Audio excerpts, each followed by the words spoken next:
What's up, guys? So today we're going to be rating out of 10 each driver's performance at the Bahrain Grand Prix weekend. I know it's a bit late. I'm filming this on Good Friday. Happy Good Friday to everybody that's celebrating. I don't know if anybody celebrates Good Friday that much, especially at the moment. Can't really celebrate, but have a good day anyway, as long as it goes out. So I'm going to be rating every driver out of 10 based on their whole weekend, so qualifying and the race, taking everything into account. Obviously, the race a bit more than qualifying. That's when you get points. I'm gonna go through all the teams, say what I think every driver's got and why. And that's about it. So it can go from 0 all the way up to 10. 0 is probably the bottom, otherwise somebody will probably get a minus, as you'll probably find out later. But let's get straight into it. So first, Mercedes. So Lewis Hamilton, 9.5. I don't think there's a lot more he could do. Obviously, won the race. Incredible performance from him. It was absolutely brilliant. Held off Max Verstappen at the end. Obviously, a bit of controversy with track limits, but another thing that I think he did really well was he read the race director's notes before the race, obviously, because he was exploiting the turn 4 track limits a lot more than the rest of the drivers, because it said that they weren't going to be policing track limits, and he used that to his advantage, and ultimately it won him the race. 9.5.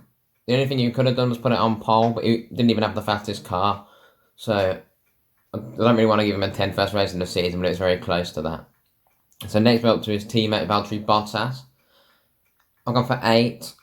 He was not too far off in qualifying. In the race, I know he was quite far off, but obviously he pitted for the fastest lap. And he had that 10-second pit stop, so that dropped him back, a few seconds. Could he have been in the fight for the lead? I don't think so. That's why I've only put him as an 8. But, a strong drive, just below Hamilton. A strong drive, but yeah, I've gone for an 8. That's all that really has to be said. Next, Red Bull. Max Verstappen, I've gone 9. Great qualifying. He did well in the race. He managed to hunt down Hamilton for the last few laps. They had about 10 laps to overtake. Could he do it? Tried it around the outside of turn 4. Obviously had to give the place back because he went off the track. But I think it was a great drive for him, especially in qualifying. And exciting times to come, really, because we've got 21 more races like that. And now Baku's been cancelled, I think. That might have been an April Fool's joke, actually. It might be cancelled. It might have been an April Fool's joke. Anyway, next, Sergio Perez. I've gone for 8. He didn't have a good qualifying. Everyone knows, qualified 11th. But then from what he did, especially, conking out on a formation lap, everyone thinking he was out. He had, he was completely gone, so he didn't have any communication with his engineer. But that he had the intelligence to think that he'd, could restart it. His first race for the team, he knew how to do that, which is incredible. And then got all the way back up to 5th, I think it was. It was a great performance, great drive from him. Obviously, he was in a quicker car, the second quickest car. Well, the quickest car of the weekend. But from all the way from the pit lane, it was an incredible drive. Next, we've gone on to McLaren. So Lando Norris, I've gone 9. He did decent qualifying. Could have been higher, but the race, he was so consistent, incredibly consistent. He finished 4th. Yeah, 4th. Held off Charles Leclerc, had more pace, probably in a quicker car. But 4th was the highest he could have ever done. So that's why I've gone for 9. Just for his qualifying, really. That couldn't have done any more. Now, Daniel Ricciardo, I've gone 7. He had a decent qualifying. But in the race, he just fell off. And I know there's reports of him having floor damage. I don't know how much the damage was. I'm not an engineer. But I've gone 7. He didn't have the pace of Norris. Possibly to do with the damage, but I don't know the extent of that. So obviously, if he did really well, then maybe I should bump it up. But I don't know, so I can't take that into account. So that's why I've gone 7. Next, we've got Aston Martin. Stroll finished 10th, got a point. I've gone for 7. Similar to Ricciardo. He did okay. He could have done more. He obviously outperformed his teammate, who we'll get onto in a second. But I've gone, yeah, 7.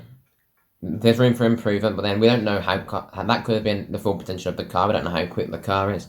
We had a great battle with Yuki Tsunoda on the last few laps. Obviously, came out second best on that, but he put up a good fight and got his point. So he should be happy with that. Now, Vettel qualified 18th, then got a 5th-place grid penalty, dropping him down to last for ignoring yellow flags. And then that race,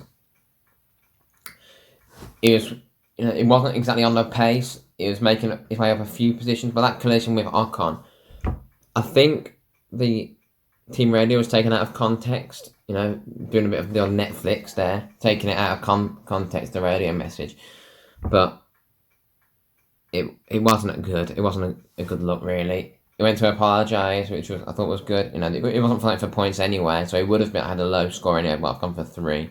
It really wasn't his weekend. Hopefully he can do better in Imola. Now we've got Alpine. Ocon, I've gone 5. He wasn't on the pace of Alonso all weekend. Obviously he had that collision with Vettel, but he wasn't going to be fighting for points anyway.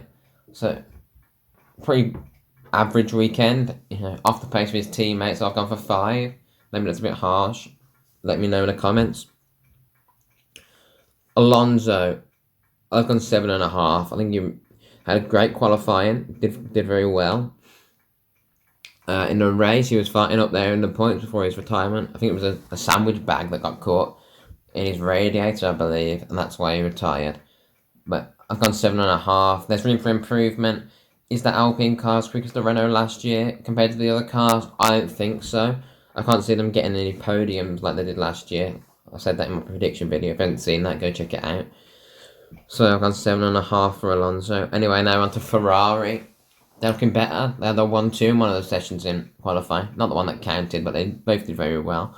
So I'll move on to Leclerc first. 8.5. I think he finished, was it 5th? No, 6th, I think. Anyway, he couldn't have done any more with that car. He was right up there, fighting with Norris for a bit, but couldn't keep up because he didn't have the car.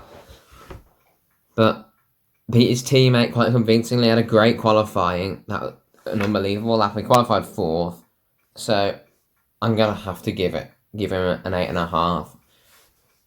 Maybe I could even give him a 9, but I've gone for 8.5. I'm gonna stick to it.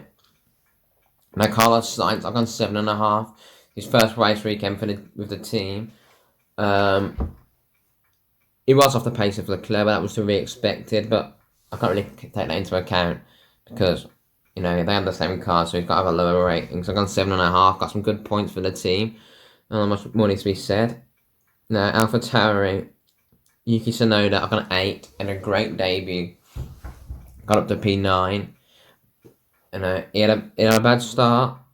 He said that himself on the radio, but got the P9, but he wasn't even happy with that. He wanted more, and that's a great mentality to have, if you ask me. So, 8, solid first race. Now, moving on to Pierre Gasly. Right, I've gone for 3. He did all right in qualifying.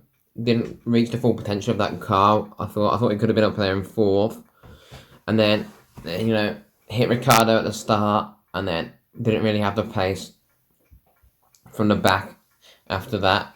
So, yeah, I've gone for 3. Maybe that's a bit harsh. Let me know in the comments. Now, Alfa Romeo, they look a lot quicker than they were last year. So, Kimi Raikkonen, I've gone 8.5. Finished 11th, just one position out of the points. Did really well to get up there. Finishing ahead of Vettel, both Williams. Well, one Haas. But yeah, they did really well. So I've gone 8.5 there. And Giovinazzi, I've gone 8, just half less than Raikkonen because he only finished 1 place behind. They're quite level all weekend, so that's why I've gone 8.5 for Raikkonen and 8 for Giovinazzi. Now Williams, George Russell, I've gone 7.5. Did okay, finished ahead of Vettel, but then he had the incident. Just a solid weekend. I don't really know the pace of the car, so I can't put it any higher. But he beat his teammate quite convincingly. I'm talking to his teammate, Latifi, I've gone 6. got beat by George Russell, didn't make that many mistakes or anything, so it just got to be a 6. You know, a bit of a nothing weekend, like it usually is for Latifi. Now, Haas, Mick Schumacher, I gone for 4. He had that spin at the start. Well, not at the start, but, you know, after the safety car, I think. And, yeah, it wasn't brilliant all weekend. Obviously, he beat his teammates, so I've gone for 4, but he just made the mistake, so that's why I've put it so low. If he didn't make the mistake, probably about 6 or a 7. You know, around Latifi. Now his teammate Mazepin, as he's been called, Nikita Mazepin. I've gone 0. That might seem harsh, but he didn't do anything that looked any good. He qualified last, spun out on like the 3rd corner. So how can I give him anything other than a 0? Well, let me know in the comments. That's the end of the video. Make sure to subscribe if you want to see more videos like this. I should have some coming out in the next few weeks. And that's it for me. So comment down below what you'd change. Subscribe, like the video, and I'll see you next time. Goodbye.